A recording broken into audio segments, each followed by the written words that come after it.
The roar of the crowd on TV drowned out the world, but it was his voice, low, steady, and impossibly close, that stopped my heart. "You don't have to hide, Lucas," he said, his hand resting on my shoulder, heavy with a truth I wasn't ready to face. In that split second, I realized this wasn't just about football. It was a crisp October afternoon in Portland, Oregon, the kind where the air smells of damp leaves and distant rain. I was 25, a graphic designer scraping by on freelance gigs, and my life felt like a sketch that never quite took shape. I'd known Ethan Carter since college, a loud, golden-haired linebacker of a guy who could charm anyone but never seemed to notice the way my pulse raced when he laughed. We'd been inseparable for years, roommates for 2, and I'd spent countless Sundays at his dad's house, sprawled on the couch, yelling at the Seahawks on the screen. Ethan's dad, Michael, was a 52-year-old contractor with hands like weathered oak and eyes that saw more than you wanted them to. His house in the suburbs was a shrine to his past, photos of Ethan's high school games, a faded wedding picture of him and his late wife, and a worn leather recliner that smelled faintly of sawdust and whiskey. That Sunday, like always, Michael had invited us over for the game. "Bring your appetite, Lucas," he'd said over the phone, his voice warm but edged with something I couldn't place. The living room was alive with the chaos of the game. Ethan sprawled across the couch, his feet propped on the coffee table, a beer in one hand and a fistful of chips in the other. I sat cross-legged on the floor, my sketchpad open to a half-finished logo I was tweaking between plays. Michael leaned back in his recliner, nursing a drink, his gaze flicking between the screen and us. The Seahawks were down by 3, and Ethan was yelling at the ref like he could hear him. "You see that call? Blind as hell." Ethan tossed a chip at the TV, grinning. "Refs are always screwing us," I said, sketching absent-mindedly. But my eyes kept drifting to Ethan, his easy smile, the way his curls caught the light. I'd spent years burying the ache in my chest, telling myself it was just a crush, just a phase. But every time he looked at me, it felt like a spark trying to catch fire. Michael chuckled from his chair. "You two bicker like an old married couple." My pencil froze. Ethan laughed, oblivious, but I felt Michael's eyes on me, sharp and searching. I forced a smile, my heart hammering. Did he know? Could he see the way I looked at his son? I shoved the thought down, focusing on the game, but the room felt smaller, the air thicker. By the time the first half ended, the score was tied, and Ethan was halfway through a rant about the quarterback's arm. Michael stood, stretching, and nodded toward the kitchen. "Lucas, help me grab some more beers?" I followed him, grateful for the excuse to move.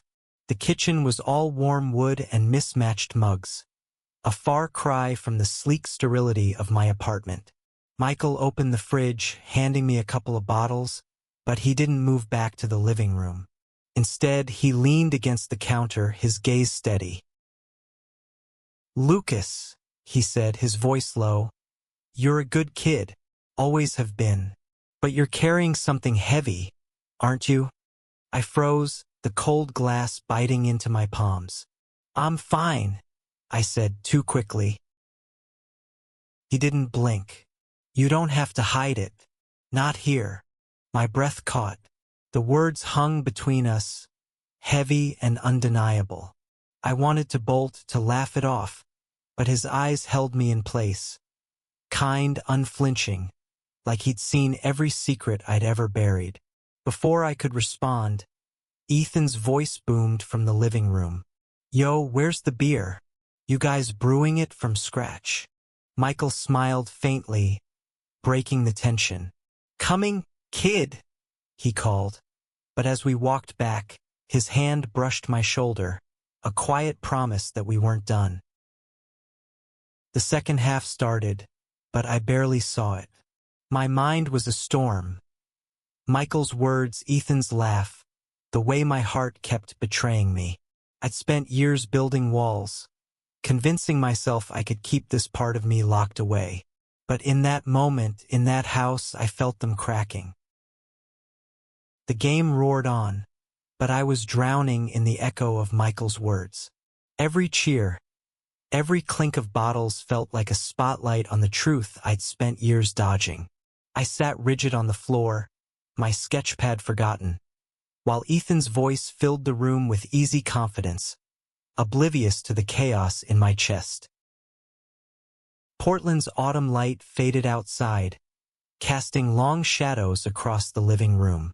The Seahawks pulled ahead, and Ethan was on his feet, pumping his fist.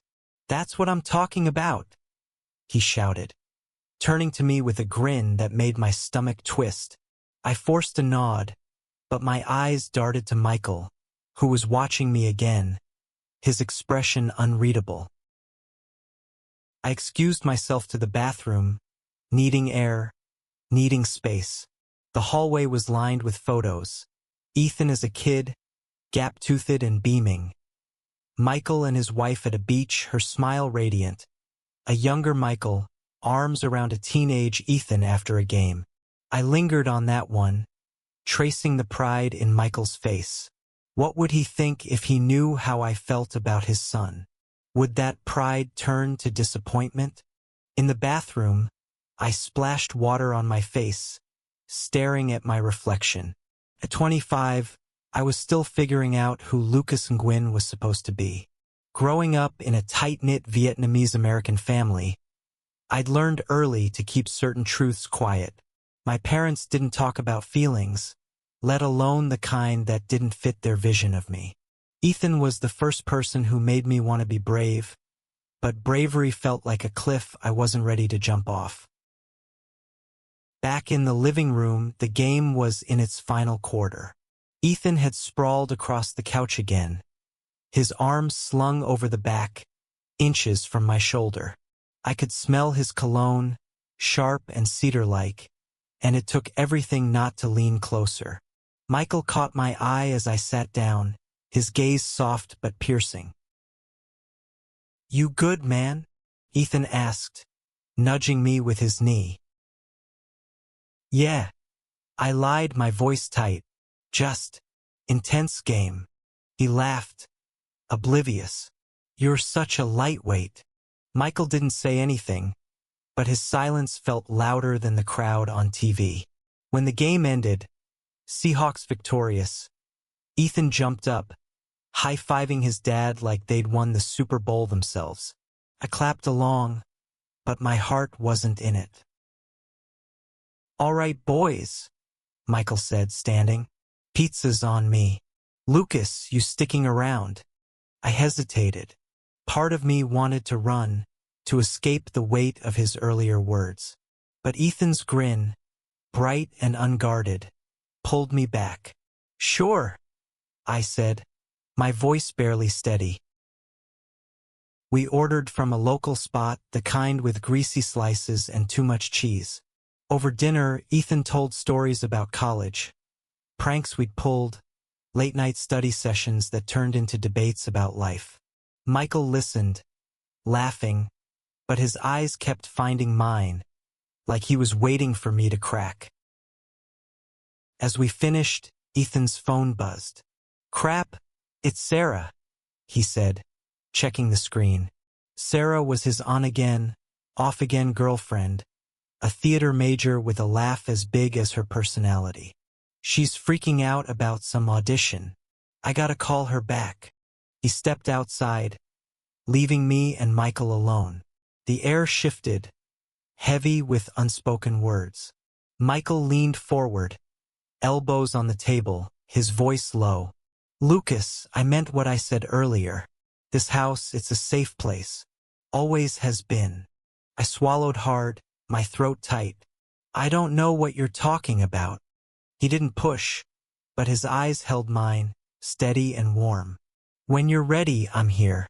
Ethan, too, even if he's too thick to see it. My heart stopped. Did he mean? Before I could process, Ethan burst back in, oblivious to the tension. Sarah's a mess, he said, rolling his eyes. I'm gonna head to her place for a bit. Lucas, you cool getting home? Yeah. I managed, my voice hollow. I'm good. As Ethan grabbed his jacket, Michael's hand found my shoulder again, a quiet anchor. You're always welcome here, he said, and I felt the weight of everything I wasn't ready to face. The drive back to my apartment was a blur of streetlights and rain-slicked roads. Michael's words echoed in my head, each one a hammer against the walls I'd built around myself. By the time I collapsed onto my couch, the truth was clawing its way out, and I wasn't sure I could keep it caged much longer. The next week dragged. Ethan texted me about work, about Sarah, about everything but the thing I couldn't stop thinking about. I threw myself into my designs, sketching logos until my hands cramped, but every line felt like a confession I wasn't ready to make. On Friday, Ethan called, his voice bright. Dad's doing another game night tomorrow. You in? I wanted to say no, to avoid Michael's knowing eyes, but the thought of seeing Ethan again pulled me like gravity. Yeah, I said. I'm in. Saturday evening, I pulled up to Michael's house, my stomach in knots.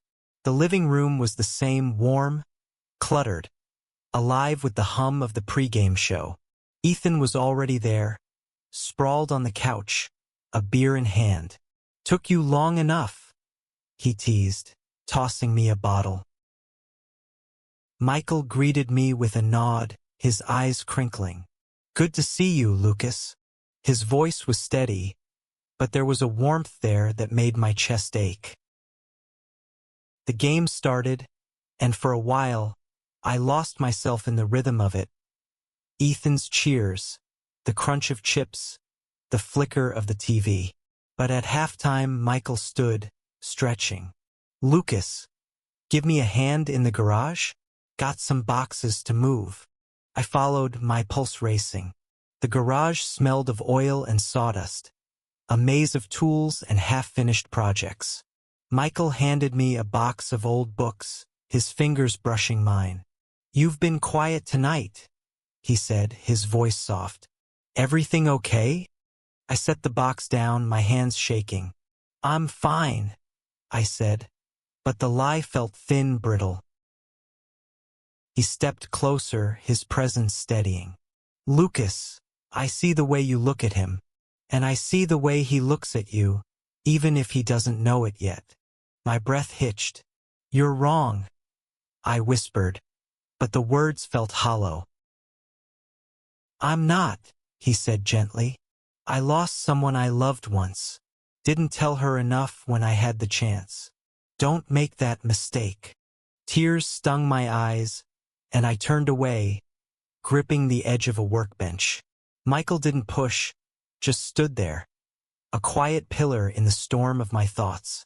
When we returned to the living room, Ethan was engrossed in the game, oblivious to the earthquake in my chest. The rest of the night passed in a haze. I laughed when I was supposed to, cheered when Ethan did, but Michael's words had cracked something open. As I drove home, I realized I couldn't keep running. Not from this, not from him. The next morning, I woke with a decision burning in my chest. I couldn't keep hiding, not from Ethan, not from myself. But the thought of telling him, of risking our friendship, felt like stepping into a fire.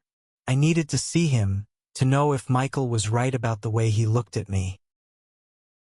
I texted Ethan, asking him to meet me at our favorite coffee shop in downtown Portland.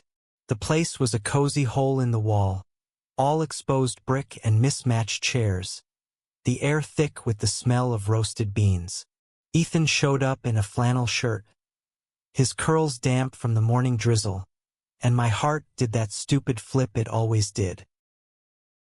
You look like crap, he said, grinning as he slid into the booth.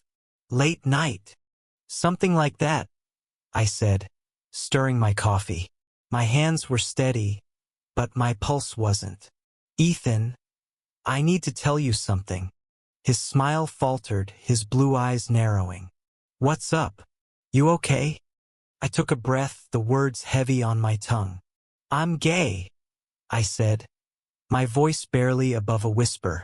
And I've been in love with you for years. The world stopped. Ethan's face went blank, his hands still on the table. I braced for anger, for rejection, for the end of everything. But then his lips parted, and he let out a soft, "Oh, oh," I echoed, my heart sinking. I didn't know," he said, his voice small. "I mean, I knew you were, but not about me." The silence stretched, heavy and suffocating. I wanted to run, to take it all back, but then Ethan reached across the table, his hand covering mine. "Lucas, I don't know what to say. I don't think I'm like that, but you're my best friend. That doesn't change."